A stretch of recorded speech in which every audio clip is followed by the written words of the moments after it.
Oke guys, kembali lagi di channel Ahaba. Gue udah lama ya nggak konten lagi selama gue lagi panitia juga ya. Jadi kali ini gue sempat-sempatin aja dulu konten ya. Merequest salah satu dari WhatsApp gue. Apa aja sih bang? Gue udah belajar coding dan segala macam, tapi kok masih belum bisa-bisa. Nah, ini gue ada salah satu tips yang bisa mungkin kalian praktekkan, tapi bukan praktekkan sih, jangan dipraktekkan ya. Jadi gue ngasih tips, trik ya, 7 kesalahan programmer pemula nih ya. Jadi kalau misalnya kalian kaum pemula atau kaum otodidak ya, ini sangat worth it ya, yang buat kalian untuk coba introspeksi diri ketika kalian belajar coding lagi. Oke, kita masuk ke tripnya ya. Yang pertama ini ada 7 kesalahan ya, 7 kesalahan programmer pemula. Yang pertama adalah tidak percaya diri. Yes, tidak percaya diri. Ketika kalian belajar coding atau kalian merasa insecure gitu ya, melihat project-project orang. Ingat ya guys, kalian belajar coding itu bukan buat insecure, tapi kalian belajar coding itu buat menambah ilmu kalian, menambah skill kalian, bukan menambah insecure kalian. Wajar dong. Kalau kalian insecure wajar, cuman kalian coba bertatap diri lagi. Kalau kalian insecure, coba dia udah belajar coding berapa lama, bergadang pun berapa lama, kalian juga masih baru tahap awal. Ya mungkin insecure wajar, gue juga pernah ngalamin, cuman jangan sampai keterusan insecure terus, itu gak akan bisa berkembang. Nah itu ya, jadi yang pertama pede aja dulu. Mau itu portofolio atau mau project sederhana seperti buat apa gitu ya, tampilin aja dulu, publish aja dulu, lihat semua. Gue juga dulu sebenarnya segitu juga. Awal gue belajar coding itu, gue pertamanya tuh ngambil project orang, gue pahamin, gue telusurin. Pertama yang gue ambil project orang itu adalah guru online gue, yaitu Pak Sandika Gali ya. Dulu gue ngambil project pertama dia yang HTML, karena gue dulu gue nggak tahu ya tentang coding itu sama sekali. Pertama gue bukan TKJ ya, bukan jurusan, bukan maksudnya bukan SMK gitu ya, tapi gue MTS atau madrasah gitu ya, berbasisnya pesantren gitu ya. Gue ngambil project orang dan gue coba pahamin, demi kata demi codingan itu gue pahamin, gue analisis juga, terus gue praktekkan. Nah setelah itu gue baru paham, oh seperti ini, baru gue mulai beranjak mengikuti tutorial orang.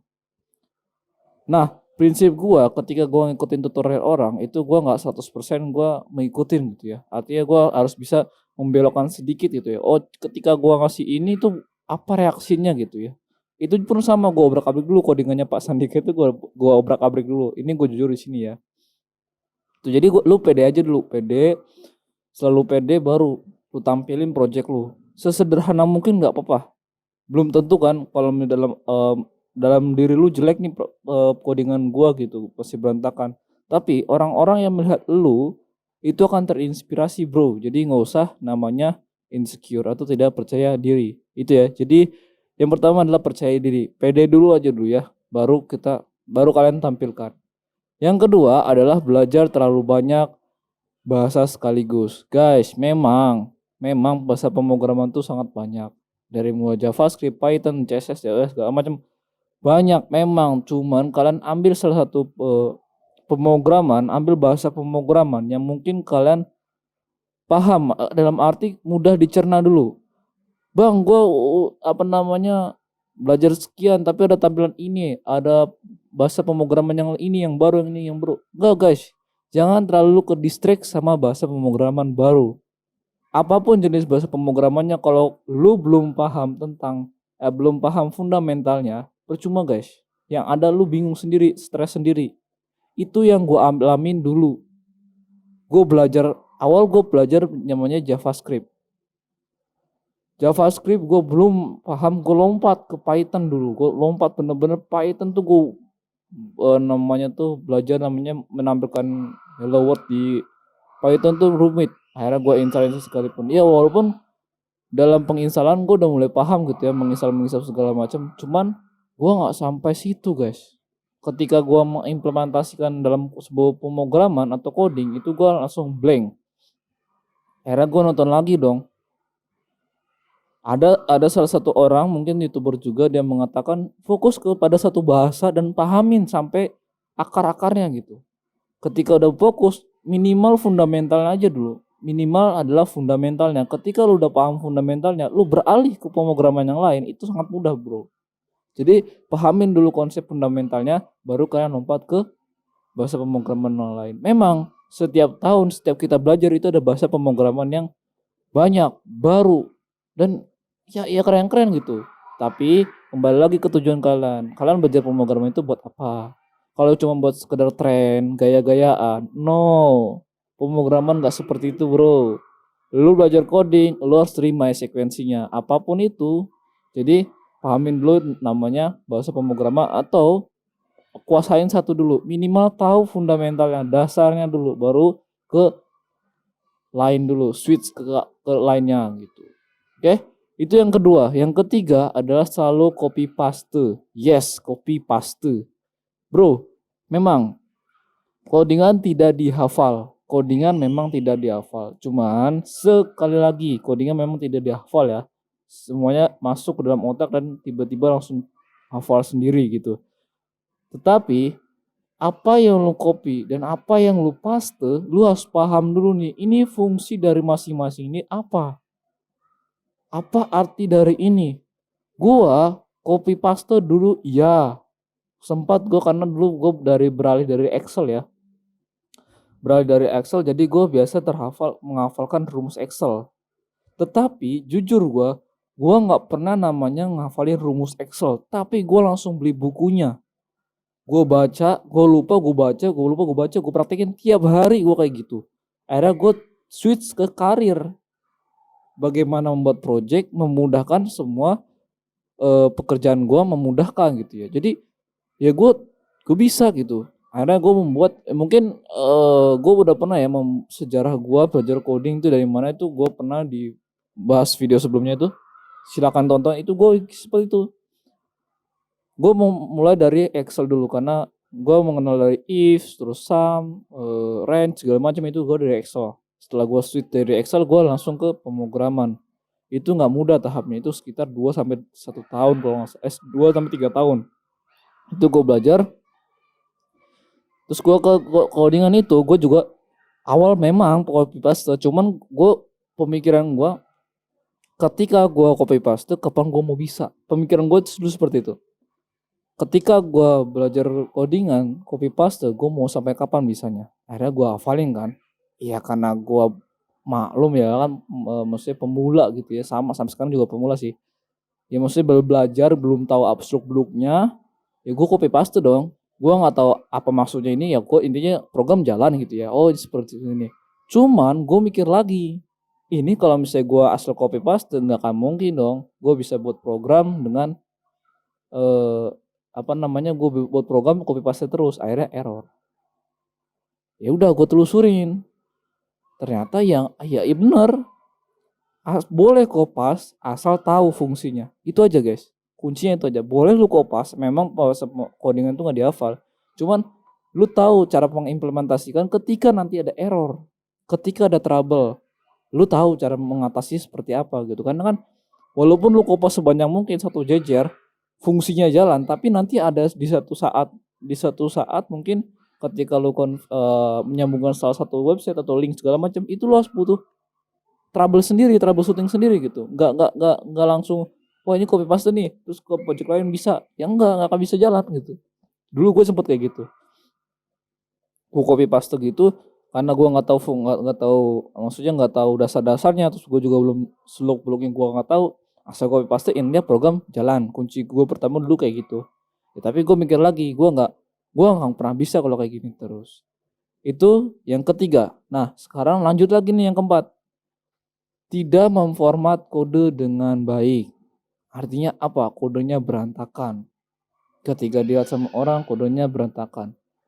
Di Visual Studio Code, ketika kalian membuat project atau segala macam bentuknya codingan, coba kalian deh kasih komentar, ya.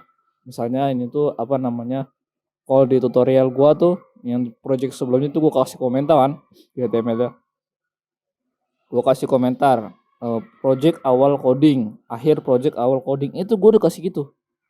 Gua format satu persatu, ketika ntar ada trouble di salah satu misalnya, oh ini loh trouble-nya di bagian apa namanya, kolom gitu. Oh berarti gua harus membedakan antara kolom CSS dan kolom HTML-nya. Itu seperti itu memformat gitu. Terus Bang, kalau codingan gue berantakan pakai apa Bang? Nah, gue pernah membahas tentang 10 extension di Visual Studio Code. Mungkin gue pernah bahas tuh di video sebelumnya. Silahkan nonton. Itu semua gue dirangkum, apa yang ada di LP gue rangkum di situ semua. Itu loh. Itu gunanya memformat supaya apa? Lu bisa baca ketika ada trouble, orang lain atau user lain bisa membaca ketika ada trouble. Ketika lo ada trouble menanyakan orang lain gak akan pusing, bro. Gitu. Makanya format minimal nama judulnya itu loh, misalnya dikasih komentar kan, akhir judul kayak gitu. Itu biar memudahkan kalian dengan orang lain ketika nanti ada troubleshooting, ada masalah kayak gitu ya, problem, misalnya ada error gitu ya. Oke, yang kelima, penanaman variabel, fungsi atau fungsi kelas atau file yang tidak jelas. Nah, penanaman variabel mungkin gue belum pernah bahas, cuman gue pernah bahas di part 1 ya tentang fundamental JavaScript. Itu gue membahas tentang variabel itu gue pernah bahas. Fungsi, kelas, ini atau file yang tidak jelas. Contoh yang gue ambil dari misalnya fungsi, lu membuat salah satu parameter atau suatu misalnya logika ya, itu kan harus pakai fungsi. Fungsi yang tidak jelas, tidak misalnya berantakan atau segala macam. Terus kelas, dengan kelas misalnya di CSS kalian juga masih, dalam arti gue juga pernah kayak gitu ya, membuat kelas yang masih berantakan dan segala macam. Gue juga sama kayak lu pada gitu. Tapi gue memikir lagi. Terus file yang tidak jelas, misalnya tidak memberikan nama apa namanya sembarang apa namanya filenya gitu, asal-asalan gitu, akhirnya berantakan. Itu yang bisa kalian merugikan orang lain, termasuk diri lu sendiri. Ya akhirnya apa? Lu pusing, orang lain pun pusing, akhirnya programnya hancur. Seperti itu. Tapi gue nggak akan ngejelasin yang kelima ini, penanaman variabel, fungsi dan kelas, karena nanti gue akan bahas sendiri. Kalau gue bahas ini gue panjang banget nih ceritanya, ya. Terus yang keenam adalah tidak membuat proyek sendiri atau tutorial hell, ya, hell tutorial, artinya neraka tutorial, tersesat di tutorial, kebanyakan mengikuti dari panduan-panduan yang di YouTube. Bro, lu mengikuti tutorial boleh, sekali, 2 kali, 3 kali sebulan boleh. Cuman beranikan diri untuk membuat project sampingan, project menghindari tutorial. Yes, kalau gua nggak bisa Bang, gua stuck Bang, ikutin dulu tutorial. Kalian paham? Mungkin gua udah pernah membahas tentang video tentang ATM. Belajar coding menggunakan sistem ATM. Amati, tiru, dan modifikasi. Coba deh kalian ikutin tutorial itu. Yang amati bagaimana, tiru bagaimana, modifikasi juga bagaimana, itu semua gue udah bahas secara detail. Dan lu silahkan coba tonton. Itu gue ngikutin sistem itu, ternyata seperti ini dong. Gue nggak misalnya, ya boleh ikutin tutorial. Cuman ngikutin tutorial ketika ada trouble saja. Misalnya kalian stuck atau kalian menghadapi error yang tidak ketemu, boleh searching di Google, atau kalian mungkin bisa di platform lain juga, di Stack Overflow ada, di Kotak Kode juga banyak. Itu juga termasuk namanya tidak menghindari namanya tutorial hell. Bahaya guys, kalau kalian stuck di tutorial, mengikuti terus tutorial, nggak mau troubleshooting sendiri, nggak mau namanya mencari ide sendiri, ya silakan aja, nikmatin aja terus tutorialnya. Nggak sampai kapanpun lu nggak akan pernah bisa berkembang gitu ya, akan stuck di tempatnya gitu. Itu menurut pandangan gue dan pengalaman gue selama gue belajar coding sampai saat ini. Karena gue juga pernah merasakan seperti itu, tutorial. Gak ada namanya terjun ke sampingan. Gue membuat project bingung, gue membuat ini bingung karena gak ada tutorialnya. Gue membuat bunga gak ada tutorialnya, gue membuat ini gak ada tutorialnya. Karena apa? Gue terjebak di tutorial. Gue gak bisa berkembang, gue gak bisa maju. Akhirnya ya udah, gue tetap di tempat. Ya udah. Tapi gue mikir lagi, kalau gue terus begini ya nggak akan pernah bisa. Akhirnya gue bisa coba membelokkan. Sambil mengikuti tutorialnya, kalian sambil membelok. Oh, tutorial ini membuat portofolio seperti ini. Coba dong, gue mau merubah tampilannya seperti ini. Nah, itu cara merubahnya. Sedikit ada perubahan aja, entah dari CSS-nya, JavaScript-nya, HTML-nya, atau dari mananya. Sedikit. Kalau misalnya kalian belajar PHP misalnya dari servernya, cara menghubungkan ke database-nya, segala macam, itu coba kalian membelokkan sedikit supaya tahu, oh seperti ini kodenya seperti apa sih, reaksi dari si Google-nya atau outputnya seperti apa, kalian juga tahu, paham. Ketika ada trouble, error atau segala macam, kalian sudah paham sendiri. Nah itu ya, jadi jangan sampai ke jebak di tutorial atau hell tutorial ya. Jadi ayolah buat proyek sendiri, seminimal mungkin adalah portofolio kalian, tempat lapangan kerja kalian, ya itu paling umum ya.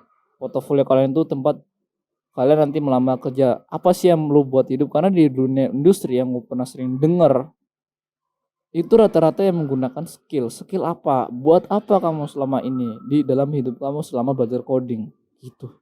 Jadi sok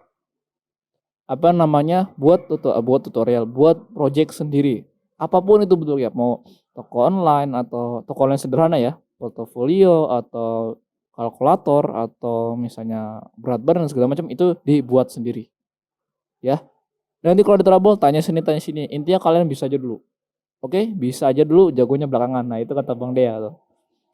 Terus yang ketujuh adalah kode tidak di backup atau tidak ada cadangan ketika codingan kalian hilang. Bro, sekarang sudah tidak ada lagi namanya flash disk dan segala macam.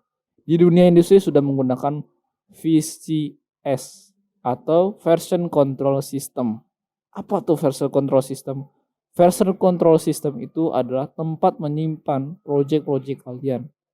Seperti apa Bang? Seperti Git atau GitHub, Git, terus CVN atau segala macam, banyak sekali version control system. Kalian tinggal upgrade sendiri apa yang kalian mau. Sekarang sudah tidak menggunakan flash disk lagi. Lu mau menggunakan flash disk ketinggalan zaman. Program di dunia industri sudah menggunakan Git dan GitHub. Dari mulai push dan segala macam. Terus gue bingung Bang, gue mau belajar GitHub itu dari mana? Itu videonya gue sudah jelaskan tentang Git dan GitHub lengkap di situ ya, dari mulai menghapus, mengupload, mengirim, nge-pull segala macam, itu gue range semuanya. Silakan ya tonton. Makanya jangan lupa dong tekan tanda loncengnya biar lu dapat notifikasi jadi nggak ketinggalan zaman. Oke? Ya, jadi itu 7 kesalahan programmer pemula. Jadi ya buat lu nih yang mungkin belum percaya diri, terus belajar banyak bahasa, selalu copy paste atau memformat kode tidak baik, atau salah penggunaan fungsi atau variabel, tidak membuat project, terus tidak membackup, ya sudah. Selamanya kalian akan stuck dan tidak akan berkembang. Oke, sampai situ aja. Jangan lupa untuk like, comment, and subscribe. Dan sampai jumpa. Bye-bye.